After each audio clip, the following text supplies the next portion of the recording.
Assalamualaikum warahmatullahi wabarakatuh. Saudara-saudaraku sekalian yang dirahmati Allah, dalam video sebelumnya saya menyampaikan bahwa kita mau belajar bersama-sama tentang sholat jamak, khususnya bagi teman-teman yang sering keluar kota, sering tur, sering melakukan perjalanan, baik itu perjalanan mudik ataupun kemana, yang penting perjalanan jauh. Ya, ini perlu ada hal-hal yang diperhatikan.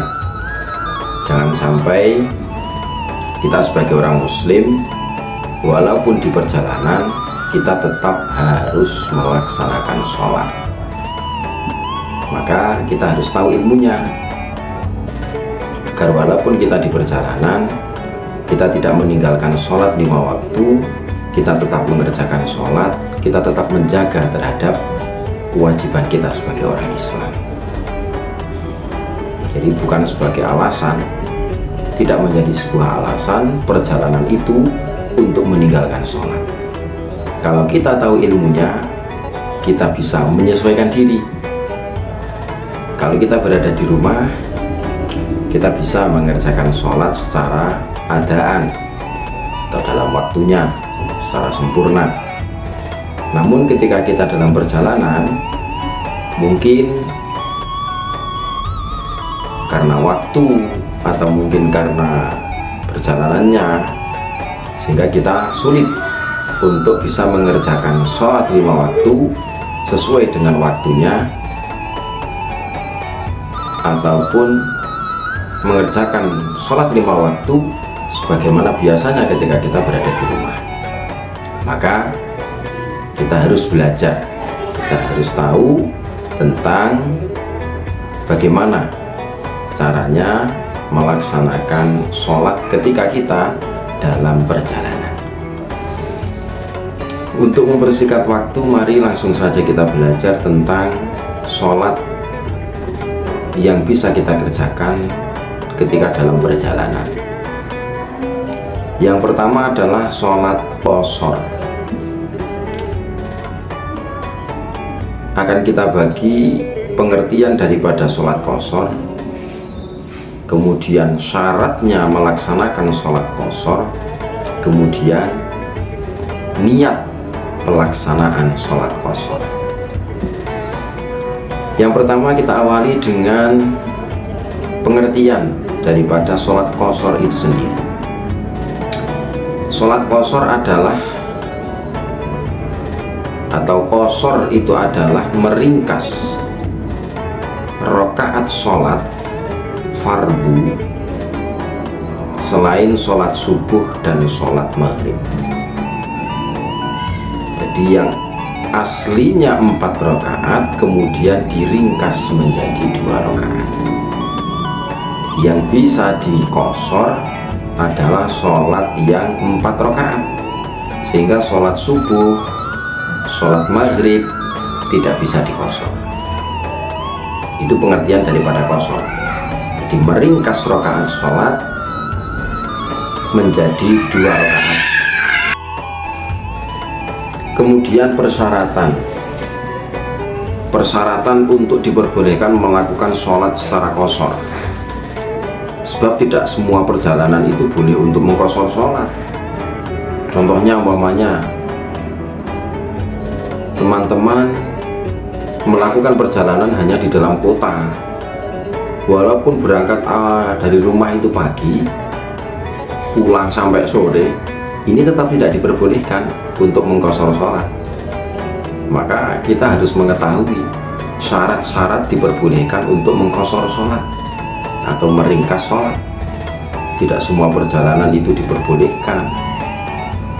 Jangan asal kemudian kita melakukan perjalanan kemudian boleh qashar sholat, tidak. Harus menetapi beberapa syarat sehingga seseorang diperbolehkan untuk mengqashar sholat. Di antara beberapa syarat diperbolehkan untuk mengqashar sholat, yang pertama adalah tentang jarak tempuh. Mulai dari keluar desa atau keluar batas kampung sampai tempat tujuan ini harus mencapai kurang lebih sekitar 80 km. Ini menurut pendapat Syekh Ibnu Abdil Bar.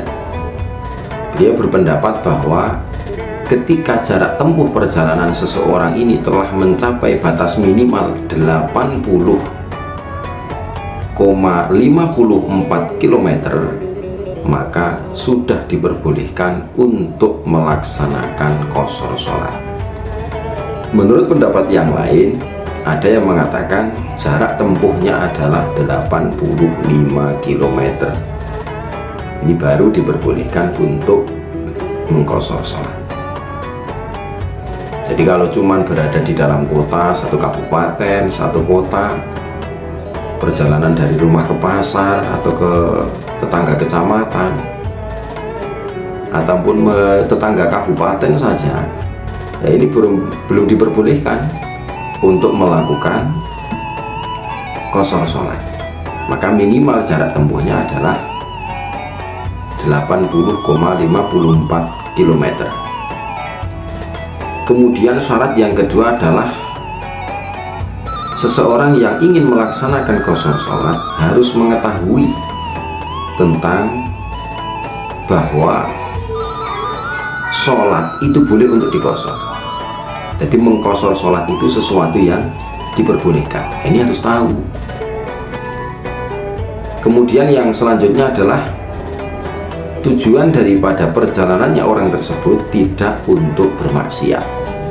Sehingga ketika seseorang pergi dari rumah dengan tujuan untuk bermaksiat, maka walaupun perjalanannya jauh, tidak diperbolehkan untuk mengqashar sholat. Jadi tujuan daripada perjalanannya adalah sesuatu yang baik, perjalanan yang mubah, perjalanan yang diperbolehkan, bukan untuk melakukan kemaksiatan. Kemudian syarat berikutnya adalah tujuan daripada perjalanannya adalah tujuan yang jelas.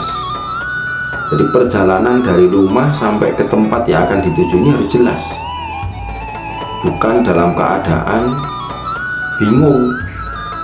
Jadi umpamanya dari rumah mau kemana jelas, mau ke Jakarta, umpamanya saya dari Magelang mau ke Surabaya jelas, saya dari Magelang mau ke Rembang jelas, saya dari Magelang mau ke Kediri jelas. Bukan saya dari Magelang mau kemana belum jelas, yang penting saya mau keluar, yang penting saya mau pergi, mau melakukan perjalanan. Nah, ini tidak boleh. Maka harus jelas dulu tujuan daripada perjalanannya itu mau kemana.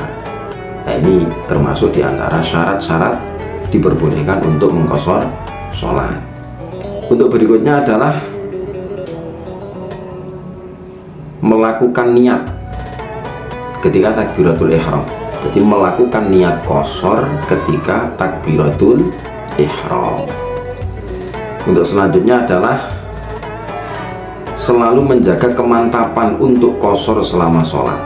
Jadi harus mantep, mau qashar atau mau sempurna, mau qashar atau mau sempurna, ini harus mantep dulu. Kalau memang mau melaksanakan sholat secara qashar, ya harus qashar, harus mantap. Kemudian syarat berikutnya adalah bagi seseorang yang melakukan sholat qashar tidak boleh bermakmum kepada orang yang melakukan sholat secara sempurna. Jadi ketika kita masuk ke dalam musola atau masjid, kok kita ini mau melaksanakan sholat secara qashar, ini tidak boleh bermakmum kepada orang lain yang sholatnya secara sempurna. Ini tidak boleh. Kemudian yang berikutnya adalah melaksanakan sholat qashar mulai dari awal sampai rakaat terakhir masih dalam keadaan bepergian. Jadi boleh melaksanakan sholat qashar ketika masih dalam perjalanan. Kalau sudah pulang ke rumah, kalau sudah sampai di batas kampung, maka tidak boleh. Jadi sholat qashar ini dikerjakan ketika masih dalam keadaan bepergian atau dalam keadaan perjalanan. Kemudian pelaksanaan sholat qashar atau sholat qashar ini boleh dikerjakan kalau sudah melewati batas kampungnya. Kalau masih di dalam satu kampung ya nggak boleh. Walaupun kita sudah punya niat untuk pergi kemana, tujuannya jauh, jelas, tidak untuk bermaksiat, tapi masih di rumah, ya nggak boleh. Harus keluar dulu ke tetangga kampung atau tetangga desa, baru kita mengerjakan sholat qashar. Itu adalah beberapa syarat yang harus terpenuhi sebelum kita melaksanakan sholat qashar. Jadi dari sini kita tahu bahwa tidak semua perjalanan itu diperbolehkan untuk melaksanakan sholat secara qashar. Sholat bisa dikerjakan secara qashar ketika telah menetapi beberapa syaratnya sholat qashar. Di antaranya tadi yang sudah saya sebutkan itu. Kemudian untuk berikutnya adalah niat, terkait niat sholat qashar. Setelah kita tahu pengertian daripada sholat qashar, kemudian tahu tentang syarat-syaratnya diperbolehkan untuk melakukan sholat secara qashar, nah, langkah berikutnya adalah kita tahu tentang niatnya. Niatnya bagaimana? Untuk niat sholat qashar secara simpel saja, secara ringkas saja. Untuk yang pertama adalah niat sholat zuhur. Sholat zuhur dikerjakan secara qashar. Untuk niatnya begini: Bismillahirrahmanirrahim. Usolli fardhu zuhri rak'ataini qashran lillahi ta'ala, Allahu akbar. Usolli fardhu zuhri rak'ataini qashran lillahi ta'ala, Allahu akbar. Itu untuk niatnya sholat zuhur yang dikerjakan secara qashar. Kemudian ketika kita mau mengerjakan sholat asar secara qashar, niatnya adalah Bismillahirrahmanirrahim. Usolli fardul asri rak'ataini qashran lillahi ta'ala, Allahu akbar. Kemudian ketika kita mau mengerjakan sholat isya secara qashar, maka niatnya adalah Bismillahirrahmanirrahim. Usolli fardul isya'i rak'ataini qashran lillahi ta'ala, Allahu akbar. Itu tentang beberapa hal yang perlu kita ketahui tentang sholat secara qashar. Itu dulu yang dapat kami sampaikan. Untuk selanjutnya kita nanti akan belajar tentang pengertian sholat secara jamak. Ini berbeda pelaksanaannya, sholat secara jamak dan sholat yang dikerjakan secara jamak sekaligus qashar. Untuk selanjutnya jangan lupa nanti diikuti terus kajian-kajian kita selanjutnya. Untuk yang sekarang kita cukupkan. Semoga bermanfaat. Wassalamualaikum warahmatullahi wabarakatuh.